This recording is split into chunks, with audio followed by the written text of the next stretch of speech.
Hey y'all, Takila here. I just want to come on here today for a quick minute and just say, be still and know that God is working on your behalf.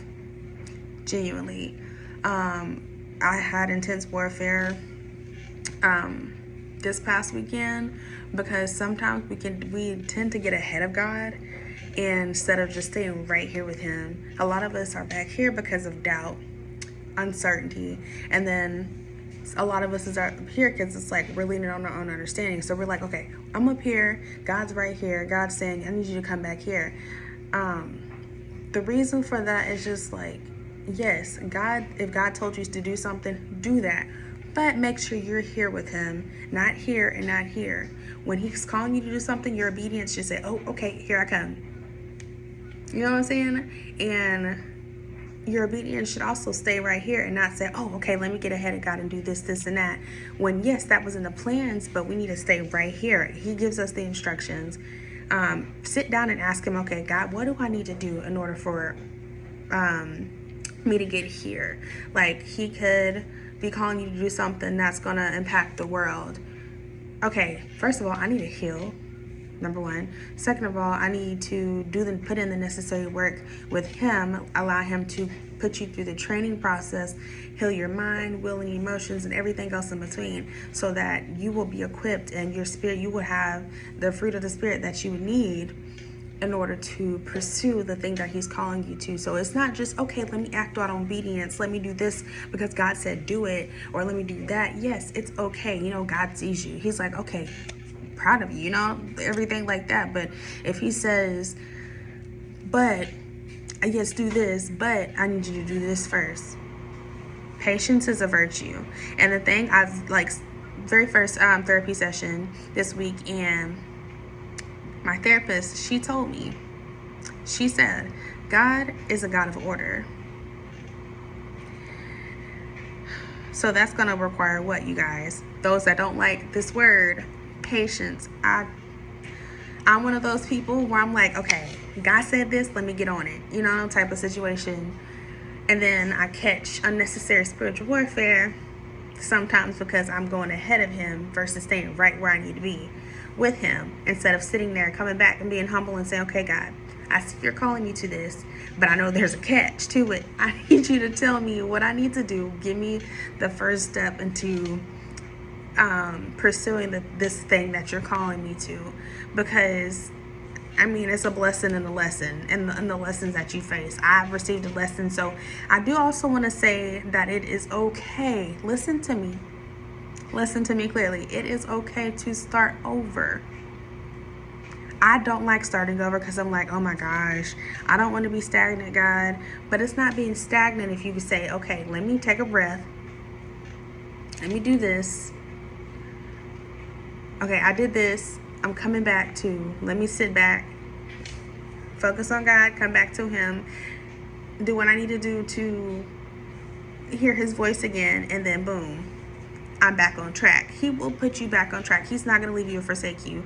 When you go ahead of Him, on accident, sometimes it's not intentional, for sure, because it's like, dang, okay, let me do this. Shoot, I messed up. Let me redirect myself. It's called a reset. It's okay to start over. Listen to me when I say that, for real. Sometimes when we fail, we get right back up. That's the part of growth, right? So if you don't fail, if you don't go through trials and everything in between, and you don't get back up and keep trying, then how are you growing? Because I know I fell down multiple times in this faith journey and got right back up. Trying to kill the flesh is hard. It's hard because we've been walking in flesh ways almost dang near our whole lives, to the point where it's like, I'm trying to walk in the Spirit. It's hard for me to let go of X, Y, and Z. Like, it's in ways like I had to delete my social media. Why? Because that's in ways like, being honest and transparent here, that led to a lot of comparison. Comparison is a thief of joy. So when you're like, okay, God's calling me to do these things, and then you go on social media and you see something that God's calling you to do as well, and God's had somebody else potentially doing the same thing, you're like, ooh, what if I do it like them, or I can probably do it like them, and I'm pretty sure that's probably what God was trying to have me doing. No, God has its own. God wants you to do it how He wants you to do it in your own unique way. Use the gift and the talents that God has blessed you with. That's how you're going to get whatever you need to do out. Like, if God wants you to speak on a message of fasting, and you see somebody else doing a video on fasting, you want to do it just like them. It's okay to mimic. Sometimes when you learn, it's okay to mimic other people, in order to grow and learn about different things. But also make sure you don't mimic it to the point where it's the same thing, because God created you the way He created you, and He created them the way they created them, and that's how they got the message to their people. Trying to do it somebody else's way when God's calling you to do it another way will make you stumble and fall, and again will cause unnecessary spiritual warfare. So again, do it the way God is calling you to do it. If He's saying, I need you to do this, I'm calling you to ministry, or if I'm calling you to this particular career, wait on me. Sit back, read my word, press into me, fast if you need to, pray more, pray diligently, because because in order to get to that place, He's gonna require new habits from you. It's gonna require a new mindset change. So if you're sitting in double-mindedness and doubt, it's not that new place. He's not gonna give it to you, because He doesn't need you to do that in that season, in that next thing, elevation that He's trying to get you to, for real. It's gonna require a new attitude. It's gonna require new, internal things that you may need healing from. It's going to require a whole new you. So if you feel like, okay, I'm gonna, if God say, I need you to do this, and you're trying to go out when you have unhealed trauma and you consistently have an attitude of whatever the case may be, He's not going to give it to you. He's not going to let it happen. He's going to let you do what you got to do what you're doing. But in the end, it's going to cause spiritual warfare, and you're going to have reset and come right back. Would you rather wait patiently, be disciplined, consistent, and patient on God, or do you want to keep repeating the same cycles? Because He's going to bless you with it. He's going to give it to you. You have to prepare.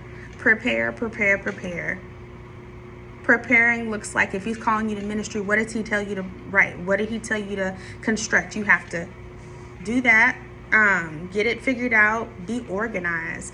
Preparation means also being organized too. Organize everything that you need to do. Don't just jump out and do it.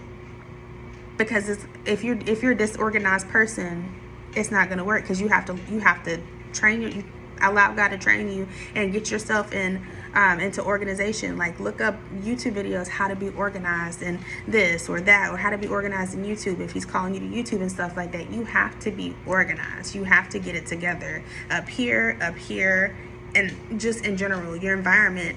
If you're in an environment with people that are not gonna, are hindering your growth, let them go. He's going to require new people, places, and things from, and for your surroundings in order for you to get to where He's elevating you to.